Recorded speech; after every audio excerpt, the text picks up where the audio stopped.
Bismillahir Rahmanir Rahim, Alhamdulillahi Rabbil Alamin, wa salatu wa salam ala Sayyidina Muhammadin wa ala ahlihi wa sahbihi ajma'in, a'ma bad.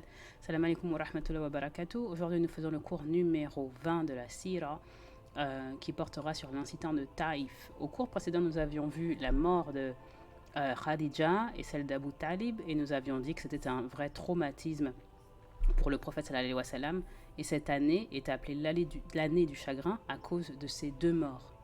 Nous avons également parlé du fait que la protection du prophète sallallahu alayhi wa sallam lui avait été retirée par Abu Lahab.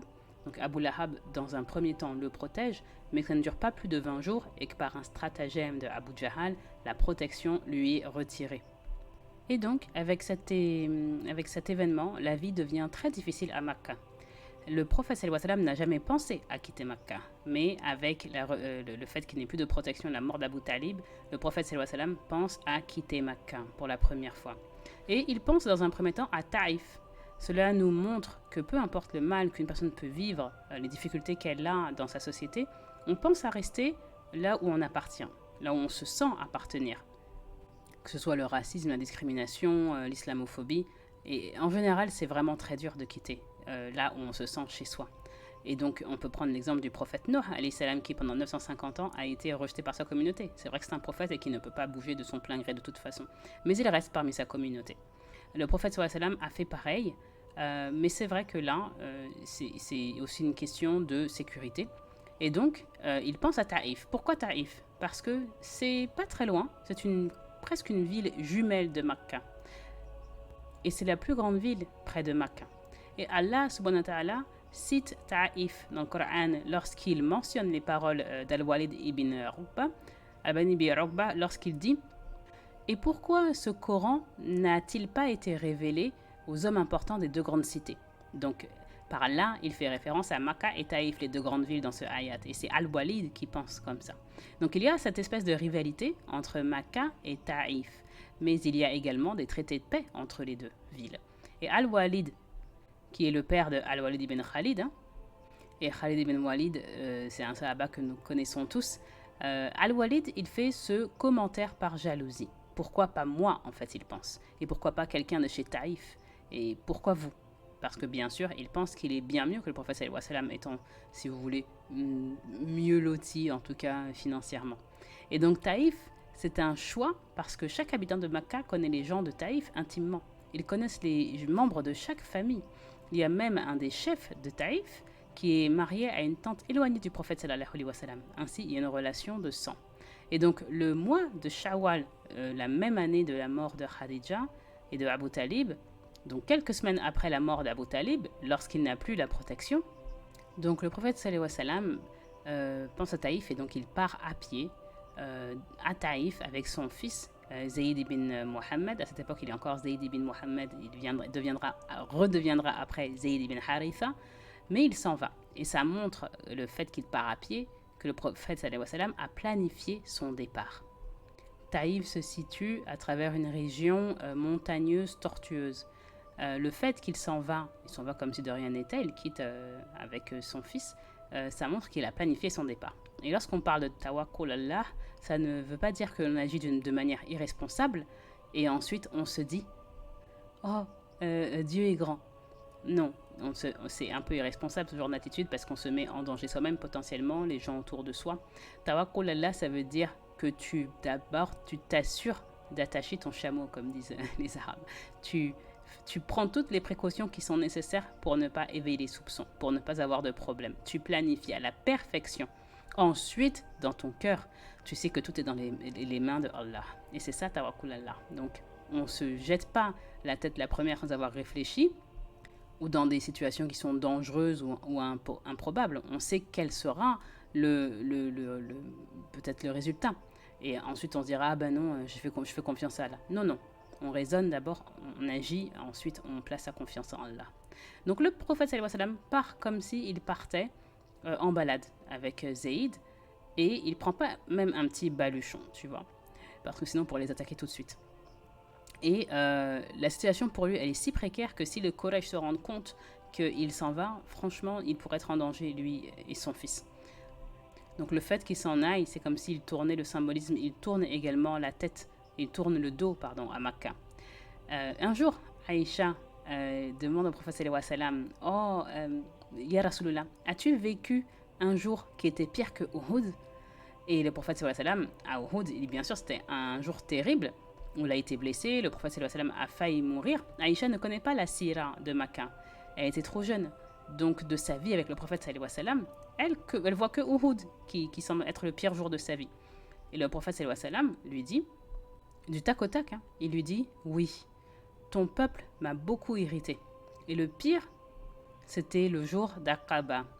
Aqaba, c'est un endroit qui est situé juste à côté de Taïf, et donc c'est le jour de la lapidation, devant la ville de Taïf. Il ne donne pas de détails, il dit juste ce jour-là, je me suis présenté Abdelali ben Abdi Khoulad, et ils n'ont pas répondu de la façon que j'espérais. Donc le prophète sallallahu alayhi wa sallam formule d'une jolie façon pour ne pas avoir la pitié d'Aïcha.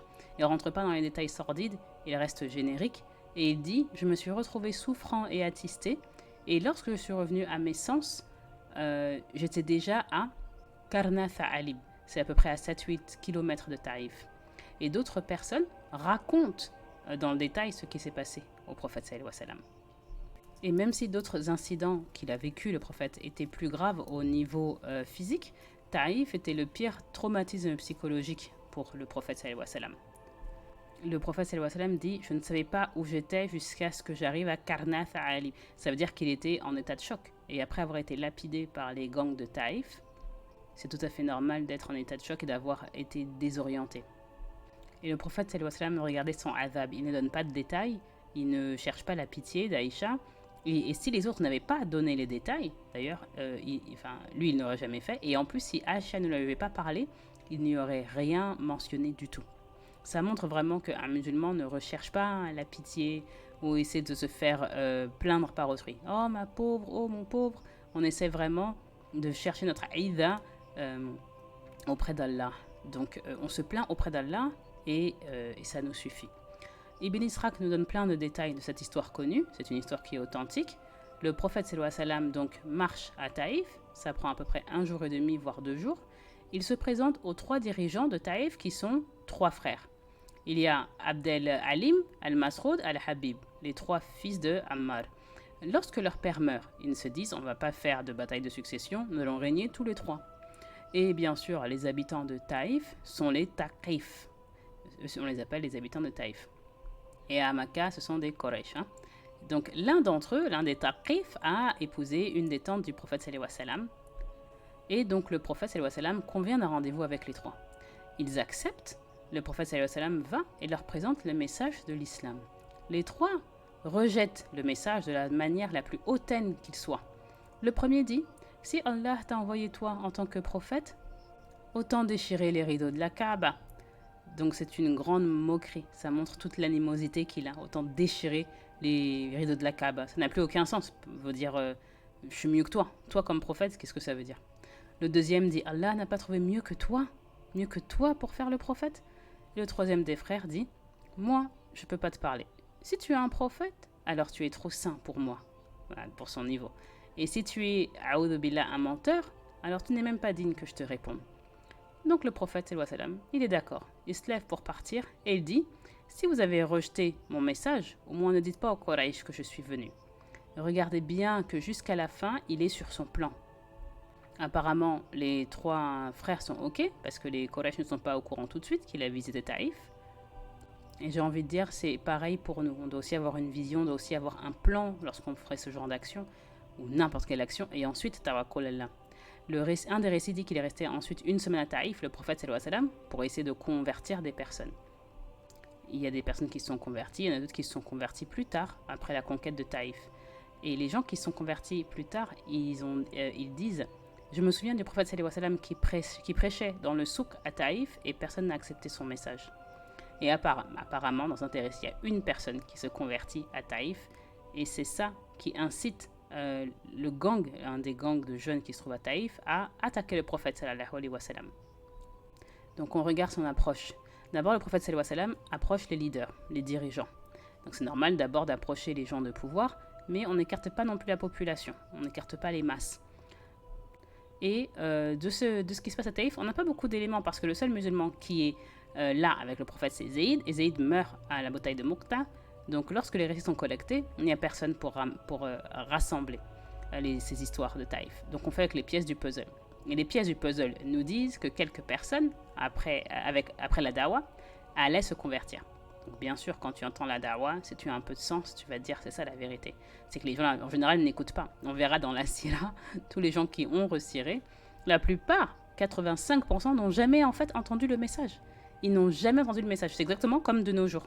Si tu regardes aujourd'hui en 2023, ou en 2024, tu ouvres la télé et tu regardes, je sais pas, les infos ou France 24, bah, tu t'arrêtes à ça. Si tu t'en tiens à ça, bah, tu meurs bête. Parce que tu n'as pas les vraies informations dessus. Donc, de toute façon, le gang va voir le prophète sallallahu alayhi wa sallam et il le tabasse, il leur jette des pierres sur lui et sur Zayd, sur le prophète sallallahu alayhi wa sallam, pour le chasser hors de Taïf. Donc, ils jettent des pierres et ils ne peuvent rien faire. Zayd essaie de protéger son père, mais il ne peut rien faire. Donc, ils ne peuvent pas vraiment sortir. Et ils sortent de la ville que lorsque les gangs les laissent sortir. Ils s'en vont et ils marchent, mais ils marchent longtemps, complètement désorientés. Et le prophète sallallahu alayhi wa sallam dit, c'est là que j'ai repris mes esprits à Karna Tha'alib. Et ils marchent, continuent à marcher jusqu'à Karna Ma'azim. Et c'est là qu'il y a la fameuse histoire du prophète sallallahu alayhi wa sallam, où le prophète s'assoit dans un jardin, il s'adosse à un arbre, sans savoir que le jardin appartient à Utba ibn Abi Shayba. Utba ibn Abi Shayba, c'est un Makwa. Il faut savoir que beaucoup de Makwa ont un jardin à la sortie de Taïf, parce que c'est une oasis. C'est un des rares endroits verts en Arabie. Il y a beaucoup de différents fruits, il y a des raisins par exemple. Et même de nos jours, à Taïf, il y a un grand resort qui a été fait. Hein. C'est l'endroit préféré des musulmans pour aller se reposer, se relaxer. Donc ils vont à Taïf. Et le prophète, sallallahu alayhi wa sallam, lorsqu'il s'assoit, il fait un doua, que vous retrouvez même dans la citadelle du musulman. Un de nos savants modernes nous dit, il n'y a pas de isnat, mais tu sais en lisant ce doua que ça vient du cœur d'un prophète. Et ce doua, quel est-il? Vous le connaissez tous, hein, parce que il suffit juste de prendre vos livres d'invocation. Je vais vous donner deux traductions, une qui est la traduction du cheikh et une qui est dans la traduction des invocations exaucées. Ce doua dit, Seigneur, ô Allah, à toi je me plains de mon impuissance et du dédain des hommes. Ô toi le plus miséricordieux des miséricordieux, entre quelles mains m'abandonnerais-tu? Entre les mains d'un ennemi qui ne me montrerait qu'un visage renfrogné, ou entre les mains d'un proche à qui tu as donné autorité sur moi? Si tu n'es pas en colère contre moi, je ne me soucierai de rien, mais la paix venant de toi m'est plus agréable. Je cherche protection auprès de la lumière de ta noble face qui illumine les cieux et la terre et qui dissipe les ténèbres. Toi qui assures le bon ordre des affaires de cette vie immédiate et de la vie dernière, contre ta colère et ton irritation. À toi toutes les louanges jusqu'à ce que tu sois satisfait, il n'y a de force et de puissance que par toi. Cette invocation, c'est vraiment un des bijoux de la Sierra. Il faut vraiment qu'on la voit phrase par phrase parce que c'est un doigt très puissant. Que dit le prophète sallallahu alayhi wa sallam? Il dit Allahumma ilayka ashku da'fa quwwati wa qilati hilati. Ô Seigneur, à toi je me plains. Wa hawali ala nasi. Et du dédain des hommes. Donc il se plaint à Allah Azawajal de sa faiblesse. Ya ar-Rahman ar-Rahimin. Dans Bukhari, entre une version un petit peu différente, Anta ar-Rahman ar-Rahimin, Anta rabul mustada'in, wa Anta rabi. Donc tu es ar-Rahman ar-Rahim, le miséricordieux, le très miséricordieux. Ici on traduit par le plus miséricordieux des miséricordieux, mais souvent vous avez traduction le tout miséricordieux, le très miséricordieux, qui n'est pas contradictoire. La version de Bukhari dit tu es le Dieu des musulmans, wa Anta rabi, et tu es mon Rab. Ensuite, il dit Illa man takiluni. Entre quelles mains m'abandonnerais-tu? Illa adouwan yatajahammuni. Entre les mains d'un ennemi qui me montrerait qu'un visage renfrogné, c'est-à-dire Am illa qaribin malaktahu amri. Ou entre les mains d'un proche parent à qui tu as donné toute autorité sur moi. Donc là, il faut comprendre Abu Lahab. Ensuite, il continue d'une façon très belle et il nous dit In lam takun sakhitan alayya fala ubali. Si tu n'es pas en colère contre moi, alors je ne me soucierai de rien. Ça veut dire, pour moi, c'est bon. mais la paix venant de toi. أعوذ بالنور وجهك الذي أضاءت الله السماوات والأرض أشرقت الله الظلمات. الله الظلمات. Je cherche protection auprès de la lumière de ta noble face qui illumine les cieux et la terre et qui dissipe les ténèbres. والصلوح عليه أمر دنيا والآخرة. Toi qui assures le bon ordre des affaires de cette vie immédiate et de la vie dernière. أن تحيل عليها خدبك أو أن تنزل عليها ساختك ولقاء العتبى حتى ترضى ولا حول ولا قوة إلا بالله. Contre ta colère ou ton irritation, à toi toutes les louanges jusqu'à ce que tu sois satisfait. Il n'y a de puissance ni de force que par toi. Comme je disais, ce doigt c'est un des bijoux de la sirah. Le prophète sallallahu alayhi wa sallam montre qu'il se plaint à Allah. Tu peux te plaindre légitimement en islam, mais tu te plains à Allah. On ne se plaint pas aux hommes, on se plaint à Allah. Ça fait partie du tawhid. Dans le Coran, qui d'autre se plaint à Allah? C'est Yaqub alayhi salam lorsqu'il dit Inna ma'ashku ba'ti wal uzni il Allah. Donc quand ses fils leur dit mais jusqu'à quand tu vas nous rabâcher les oreilles avec Joseph ou voilà, pendant combien d'années tu vas nous parler de Joseph? Et lui il dit c'est à Allah que je me plains de mon chagrin et de ma douleur. En gros, laissez-moi me plaindre, je vous ai rien demandé. C'est à Allah seulement que j'adresse mes plaintes. Donc tu peux te plaindre, mais en tant que musulman, on ne se tourne pas vers Allah pour dire « Oh Allah, pourquoi j'ai eu ça? Pourquoi est-ce que tu m'as fait ça ?» Parce que c'est remettre en cause Qadar Allah, la destinée que Allah a écrite pour nous, et c'est comme ça qu'on peut sortir de l'islam. Donc on ne demande jamais « Allah, pourquoi tu m'as fait ça ?» Non, on dit juste « À toi je me plains, aide-moi » ou « Alhamdulillah ».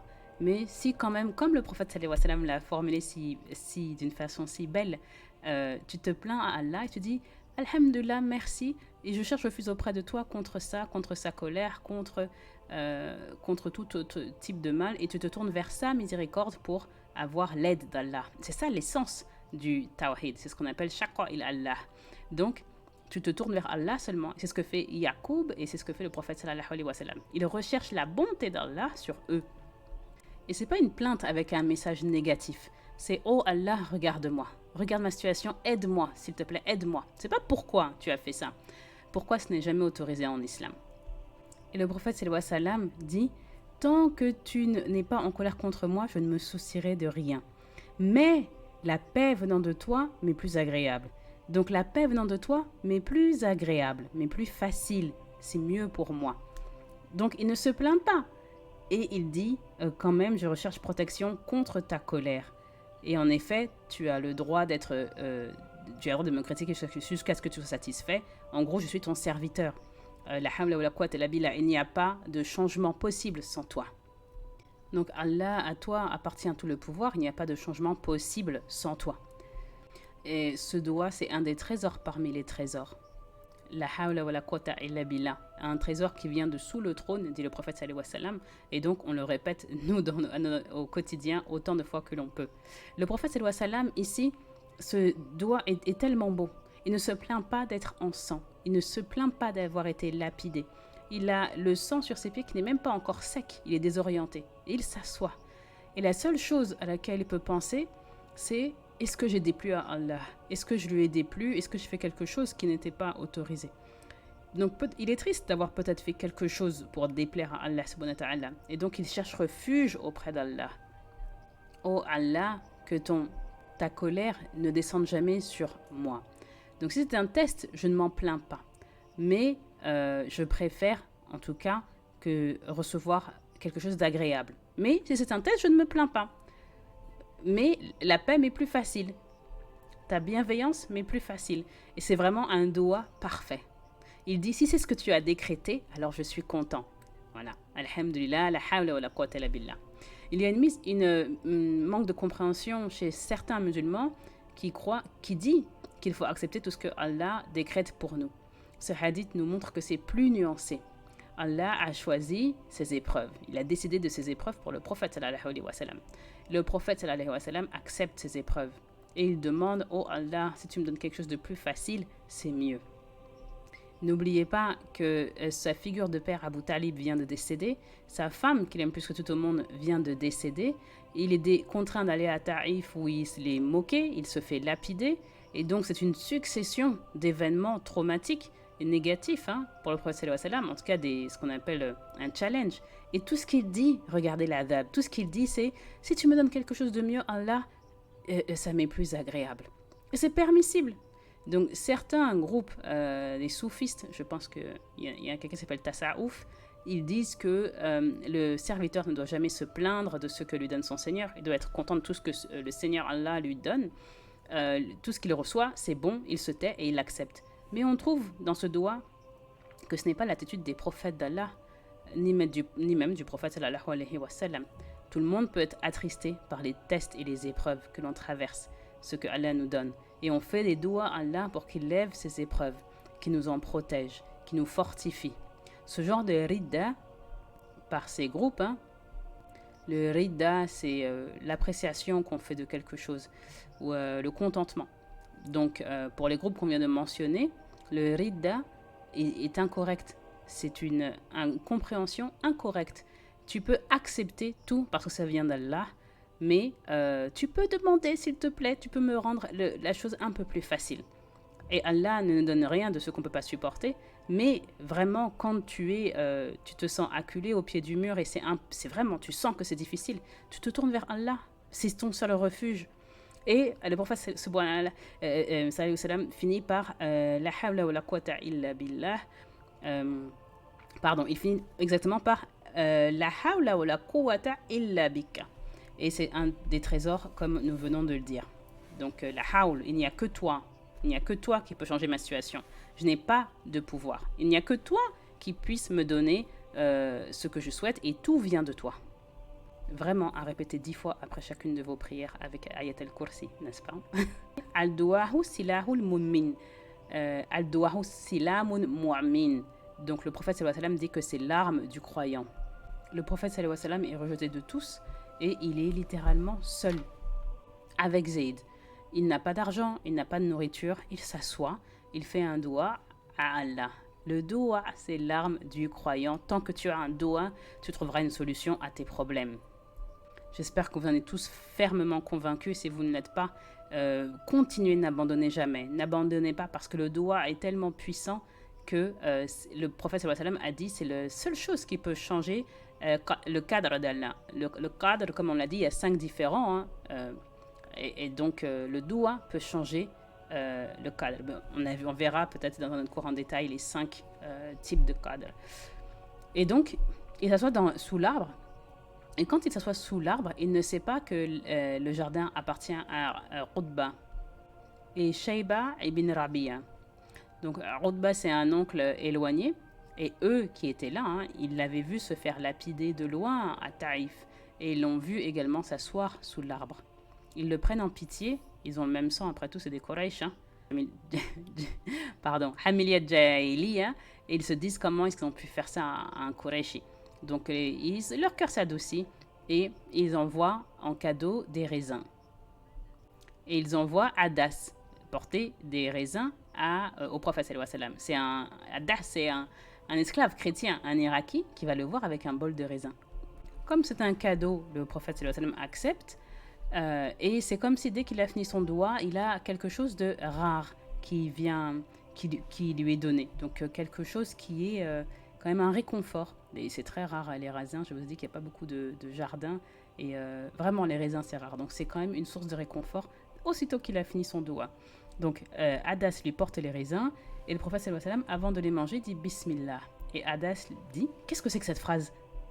Le prophète sallallahu alayhi wa sallam lui répond, c'est une phrase que mon Seigneur m'a appris.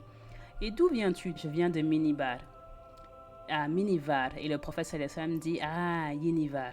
Minivar, la ville du prophète Yunus ibn Matta. Jonas, le fils de Matthieu. Et Adas est choqué, il est complètement choqué. Il dit, et comment est-ce que tu connais Yunus ibn Matta? Il faut encore une fois se rendre compte que ces histoires de Yunus, la baleine, les Arabes n'en ont jamais entendu parler. Et personne n'a jamais entendu parler de Yunus ibn Matta. Et le prophète sallallahu alayhi wa sallam lui dit, comment est-ce que je ne le connaîtrais pas? Je suis son frère et il est mon frère. Et nous sommes tous deux prophètes d'Allah. Et dès qu'il dit ça, c'est un miracle. C'est le seul chrétien pratiquant chez les Arabes. On n'a rien d'autre sur lui, sur Adas. On ne sait pas comment il arrive là-bas. On a cherché, mais vraiment on ne sait pas. Il rencontre quelqu'un qui connaît Minivar, il connaît Jonas et la baleine, et instantanément, Adas se met à genoux et commence à lui baiser les pieds, comme sans doute il le faisait par respect pour les anciens. Et les deux, Khutba ibn Shayba et Shayba ibn Rabi'a, ils le voient, ils sont choqués. Il l'envoie avec des raisins et il le voit se mettre à genoux pour lui baiser les pieds. Et quand Adas il revient, les deux lui disent « Wayhak », c'est un mot que les Arabes emploient souvent pour dire « malheur à toi ». Pourquoi tu lui baises les pieds? Et Adas répond « Oh mon maître, nul sur terre n'est mieux que lui. Et il m'a dit des choses que seul un prophète peut savoir. » Et ils disent « Oh Adas, il t'a ensorcelé toi aussi. Et ta religion est meilleure que la sienne. » On note qu'ils ont essayé de forcer Adas à se battre à Badr. C'est de là que les montagnes pourraient lui faire... Et donc Adas dit, vous voulez que je combatte cet homme qui était assis sous les arbres? Wallahi, même les montagnes ne pourraient lui faire du mal. Et c'est là que la narration Farafatou Rassi. Donc l'histoire continue dans Bukhari. Il manque une toute petite partie de l'isnat, mais c'est une histoire authentique, donc c'est pas très grave. Donc le récit continue dans Bukhari. Et le prophète, sallallahu alayhi wa sallam, dit, lorsque j'ai atteint Qarna Manazi, j'ai vu quelque chose dans le Farafatou Raslatni, pardon. Et donc, un nuage qui est venu le protéger du soleil. Et donc, le nuage dans le ciel protège le prophète sallallahu alayhi wa sallam lorsque son peuple le rejette. Donc, Allah s'occupe de lui. Et dans le nuage, il y avait Jibril alayhi salam. Et Jibril m'a dit, le prophète poursuit, Ya Muhammad sallallahu alayhi wa sallam, ton Seigneur a entendu ce que ton peuple t'a dit, et le rejet de toi, donc le rejet de ton message. Et il m'a envoyé avec le Malakul Jibal, l'ange des montagnes, pour le mettre à ta disposition et faire ce qu'il te plaît. Le prophète sallallahu alayhi wa sallam continue et dit, ensuite j'entends une autre voix dire, je suis Malakul Jibal, salam alayhi. Ya Muhammad sallallahu alayhi wa sallam, qul ma shiqta, donne-moi ton ordre. Dis une parole. Donc en gros, je suis à ta disposition. Si tu veux, donc Taïf est entre deux montagnes, si tu veux, je peux les presser entre ces deux montagnes. Et le prophète sallallahu alayhi wa sallam dit, Bal, non, plutôt j'espère que Allah tirera d'eux une descendance qui le prieront sans lui donner d'associés. Et vraiment, c'est une leçon. La leçon numéro 1 que l'on tirons de ça, c'est les tests infligés au prophète sallallahu alayhi wa sallam. Tout cela pour que Allah puisse élever son rang ici-bas et dans l'akhira. Il répond immédiatement. Le nuage avec les raisins, avec Jibril qui est accompagné de Malikul Jibal, la réponse du prophète, alors qu'à peine quelques jours auparavant, il est moqué de la plus ignoble des manières par les 3 dirigeants de Taïf. Si toi, tu es un prophète, alors je déchire les rideaux de la Kaaba. Il n'a pas trouvé quelqu'un d'autre que toi. Et si toi, tu es prophète, je ne peux pas te parler parce que tu es trop haut ou sinon, tu n'es pas digne de moi. C'était un menteur. Et pourtant, même après s'être fait lapider, alors qu'il est encore ensanglanté, c'est le miracle, le vrai miracle. Ce n'est pas le fait que Jibril vienne avec Malikul Jibal. C'est même pas les options que le prophète sallallahu alayhi wa sallam a avec les anges qui lui disent « on fait ce que tu veux ». Le vrai miracle, c'est que le prophète sallallahu alayhi wa sallam, après tout ça, il a le pouvoir dans son cœur de dire non, ne fais pas ça. Il a le pouvoir de dire non, je vais sauver les gens de Taïf. Parce qu'il ne compte même pas sur cette génération. Il se dit peut-être la prochaine génération. Peut-être leurs enfants prieront Allah. Et ça vraiment, subhanallah, Allahu Akbar, c'est un caractère tellement noble. Mais quel homme a tant de mansuétude dans son cœur? C'est pour ça qu'il est rahmatan lil alamin, sans aucune contestation. Et en effet, regardez, à peine 10 ans après cet incident de Taïf, il conquiert Taïf après la bataille de Hunayn. Et beaucoup de gens qui étaient en vie à l'époque, pendant cet incident de Taïf, se convertissent. Et Taïf est maintenant un des resorts les plus visités par les touristes, une ville superbe. Et si le prophète sallallahu alayhi wa sallam, elle n'aurait pas été. Parce que Allah lui a donné ce choix. Fais ce que tu veux. Et donc s'il avait voulu, la ville n'aurait plus existé. Et l'endroit même où il a été lapidé est devenu un masjid. Alhamdulillah, subhanallah. Là-bas, on y prie Allah. Et c'est ça, rahmatal lil alamin.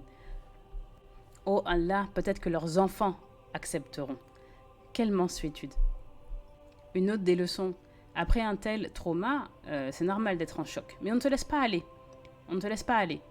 Le cheikh dit, on ne réagit pas émotionnellement. Franchement, je vais vous dire que si, vous pouvez réagir émotionnellement, mais il faut rester dans la raison. Il faut rester dans la raison. Et le prophète sallallahu alayhi wa sallam ne le fait pas. Lui directement, bien sûr, il garde sa raison. Il utilise sa sagesse. Et il aurait pu dire, oui, détruis-les, détruis cette cité. Mais non, il voit le bénéfice sur le long terme. Ça doit être le cas pour nous aussi d'essayer de voir un peu plus loin, d'essayer d'avoir une vision d'ensemble. Un autre point, c'est que bien que l'incident de Taïf ne soit pas un succès politique, il quand même, on a ici la conversion de Hadas. Et si Allah guide ne serait-ce qu'un homme par toi, ça vaut plus que 100 chameaux, nous dit le hadith. Et sur le chemin retour, le prophète sallallahu alayhi wa sallam qui passe dans la vallée de Nakhla, la vallée de Nakhla qui existe toujours, comme à son habitude se lève pour prier tahajjud, je note que le prophète sallallahu alayhi wa sallam n'a jamais une fois raté son tahajjud. Même en guerre, même lorsqu'il est endolori, même lorsqu'il est malade, il a toujours fait son tahajjud. Et que dire de nous, certains d'entre nous, c'est dur de se lever pour faire les 5 prières fard. Inch'Allah, ça peut nous motiver et vraiment nous encourager à toujours faire un peu plus. Toujours faire un peu plus. On ne retarde pas son fard, on essaie de le faire tout de suite quand l'azan sonne, jusqu'à ce que ça devienne une habitude. On dit 90 jours pour une nouvelle habitude, n'est-ce pas? Donc jusqu'à ce que ça devienne une habitude, on se lève tout de suite, ça sonne, on le fait direct. Quand on le fait direct, allez, c'est fini. Et ensuite, ça, petit à petit, c'est comme ça que la prière devient un refuge pour nous. Un refuge où vraiment on y va parce qu'on a juste envie de se reposer. Tu vas prier parce que tu as envie de te reposer, limite de te faire dorloter. Tu veux juste être avec Allah et donc tu vas faire ta prière automatiquement. C'est comme ça qu'ensuite tu en arrives à faire plus long et des nafil et Qiyatul Layl. Donc, Salatul Layl, pardon. Donc, petit à petit, Inch'Allah, j'espère que ça vous encourage aussi ces exemples à essayer de faire toujours un petit peu plus, Inch'Allah. Le prophète sallallahu alayhi wa sallam donc faisait tahajjud tout le temps. Son tahajjud, lui, dure des heures, bien sûr. Mais j'ai envie de vous dire, même celui qui fait l'effort de se lever pour faire 2 raka'at, alhamdulillah, Inch'Allah, c'est quelque chose que vraiment, ça peut être la résolution pour cette année. Et si ce n'est pas déjà le cas, et si c'est le cas, alhamdulillah, mashallah, qu'Allah vous rajoute. Et lors de cet incident, alors que le prophète sallallahu alayhi wa sallam est en tahajjud, le prophète sallallahu alayhi wa sallam est en train de réciter le Coran et Allah Azza wa Jal nous donne dans le Coran ce qui se passe à ce moment-là. Donc dans la sourate Al-Ahkaf, Allah Azza wa Jal nous dit quand nous avons envoyé un groupe de djinns dans ta direction. Et ils ont alors écouté le Coran. Donc Allah a envoyé les djinns par là, près du prophète sallallahu alayhi wa sallam qui prie la nuit. Il prie la nuit en plein dans la vallée.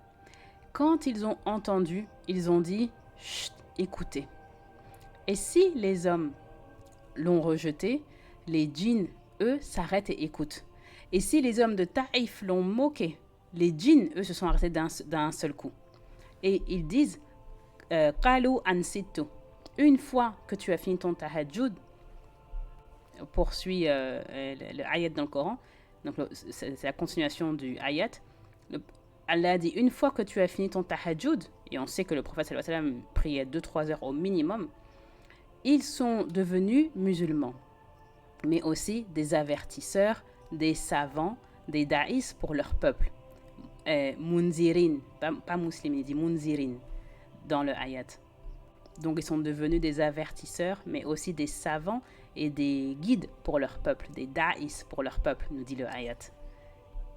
Ils ont dit à leur peuple, nous avons entendu un livre qui est venu après le livre de Moussa, alayhi salam, un livre qui appelle les gens à la vertu. Ô mes gens, répondez à l'appel d'Allah et croyez en lui. Subhanallah. Il s'avère que ces djinns étaient juifs, des Yahoud. Et on sait que les juifs on sait que les djinns, je suis très fatiguée aujourd'hui, on sait que les djinns suivent la religion des hommes. Certains sont juifs, d'autres sont chrétiens, d'autres sont hindous, d'autres sont, je ne sais pas, hein, d'autres religions. Certains sont rien du tout, hein. Et donc, il y en a aussi des musulmans. Et quand ce groupe-là a entendu le Coran, ils se sont convertis. Et à leur tour, ils vont prêcher auprès de leur peuple. Ici, il y a un grand symbolisme. Allah dit au prophète, et si tu penses que les hommes t'ont abandonné, les autres êtres de la création, au-delà des hommes, ils ont cru en toi et ils t'ont accepté. Donc même les djinns t'ont accepté, même si ton peuple t'a rejeté. Le peuple de Yunus sait que tu dis la vérité. Et ces deux conversions, elles ne sont pas dues au hasard. Ce n'est pas un hasard, c'est un symbole que même les contrées lointaines et les peuples autres que les hommes qui sont proches de lui l'ont accepté. C'est un signe que la création même accepte le prophète sallallahu alayhi wa sallam. C'est le premier groupe de djinns qui se convertit, et il y en aura d'autres. Ils reviennent le voir à Makkah pour apprendre le Coran et l'islam. Ibn Mas'ud nous raconte dans Sahih Muslim, nous avons un hadith de lui où il répond à son étudiant. Son étudiant lui demande est-ce qu'il y avait des témoins lorsque le prophète sallallahu alayhi wa sallam est allé instruire les djinns. Ibn Mas'ud dit non, il n'y avait personne avec le prophète lors de Laylat el-Jinn. Laylat el-Jinn, c'est le nom qui donne cet événement.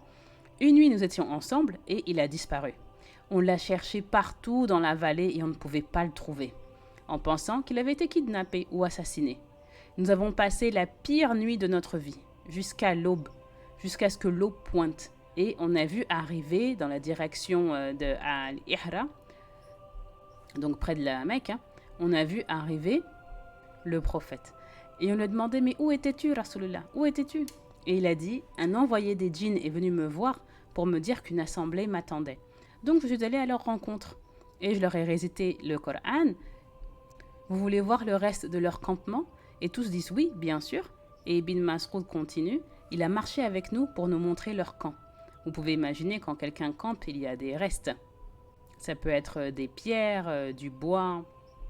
Dans une autre version, Ibn Mas'ud dit celui qui veut venir avec moi pour connaître l'assemblée des djinns, pour connaître les affaires des djinns, peut venir. Et Ibn Mas'ud dit j'étais le seul à y aller. Et nous avons marché jusqu'à une vallée et le prophète sallallahu alayhi wa sallam a tracé un large cercle. Et il m'a dit ne bouge pas d'ici jusqu'à ce que je revienne. Et le prophète sallallahu alayhi wa sallam a marché en récitant le Coran. Et un tourbillon de nuages noirs est venu l'entourer jusqu'à ce que je puisse l'entendre, mais pas le voir. Et un groupe est resté au loin, mais le prophète sallallahu alayhi wa sallam n'était plus là. Et j'ai attendu qu'il revienne à Fajr. Et il m'a demandé où est l'autre groupe de djinns. Et j'ai pointé le nuage noir là-bas. Le prophète sallallahu alayhi wa sallam leur a donné des os et des excréments d'animaux. Il m'a expliqué que les os sont leur nourriture et les excréments la nourriture pour leurs animaux. Cette version, une autre version, on la retrouve dans Bukhari dans Muslim. Les djinns ont demandé au prophète sallallahu alayhi wa sallam où allons-nous trouver notre nourriture maintenant que nous sommes convertis. Et le prophète leur dit toute pièce de viande que ma Oumma mangera, sur lequel aura été prononcé le nom d'Allah, sera votre nourriture. Donc nous mangeons. Et lorsque nous mangeons, eux mangent un autre type de viande. Dès qu'on dit Bismillah, c'est pour ces djinns musulmans. Donc il y a un autre type de viande qui apparaît pour ces djinns. Et les djinns demandent parce que les shayatines mangent la viande qui est haram. Sur tout ce que tu manges où tu n'as pas dit Bismillah, le shayatin mange avec toi. Donc ceux qui ont accepté l'islam demandent comment changer et respecter la halal. Et le prophète sallallahu alayhi wa sallam leur dit la nourriture des musulmans sera votre nourriture et l'excrément des animaux, la nourriture de vos animaux. Ça nous dit que les djinns ont des animaux, donc une espèce animale que Allah a créée. Donc les djinns et Addas, l'Iraki, l'esclave irakien, ont reconnu le message. Et si les Quraysh et les Taqif ont rejeté le message, s'ils peuvent empêcher la conversion de certains, ton message ira bien au-delà. Et ce timing, c'est un timing parfait. Et comment est-ce que le prophète sallallahu alayhi wa sallam rentre à Makkah après avoir déchiré son visa? Nous en parlerons dans une deuxième partie. La deuxième partie sera beaucoup plus courte pour complémenter un petit peu avec les questions du cours. Et je vous dis assalamu alaikum wa rahmatullahi wa barakatuh.